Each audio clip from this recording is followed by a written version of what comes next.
parti. Bonjour à tous. Bonjour.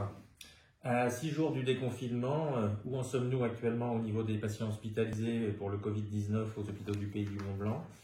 Eh bien, nous continuons à observer une lente décroissante des patients hospitalisés qui sont actuellement au nombre de 22. On déplore 21 décès depuis le début de la crise, soit 2 décès supplémentaires, et on a observé 72 retours à domicile. Quel est le message à laisser passer en cette semaine pré-déconfinement? Eh bien, je pense que le plus important sera la semaine prochaine, non pas d'être en zone rouge ou en zone verte, mais surtout d'éviter un reconfinement et donc de réduire les risques de contamination, d'où l'importance des gestes barrières, toujours la distanciation sociale, l'hygiène des mains et le port du masque qui va être indispensable, même s'il n'est pas recommandé officiellement dès que vous sortirez de chez vous. Je pense qu'il faudra apprendre à vivre avec le coronavirus pendant encore un certain temps. Pour finir, moi j'aimerais remercier l'ensemble des équipes hospitalières pour leur professionnalisme au sein de l'établissement. Je pense que le territoire peut être fier de ses hospitaliers.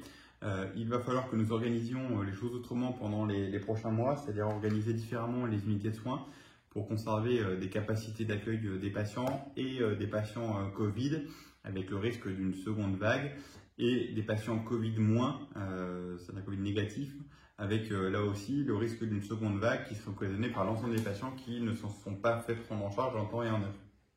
Donc nos modalités d'accueil des patients devront être retravaillées, c'est ce à quoi nous allons nous employer dans les prochains jours pour garder, quoi qu'il se passe, une filière Covid plus pour les patients atteints de Covid et une filière Covid moins pour les patients tout venant dans l'hôpital. Et nous allons tâcher d'organiser nos capacités hospitalières du fait de cette décroissance du nombre de patients qui sont atteints du Covid. Ça va occasionner une reprise lente des programmes opératoires, lente parce qu'on ne pourra pas tout reprendre d'un coup et qui sera limitée aux patients chroniques ou urgents.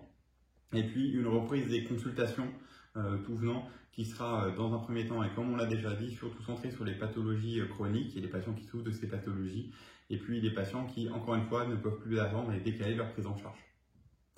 Merci à tous pour nous avoir suivis pendant cette visio. Merci.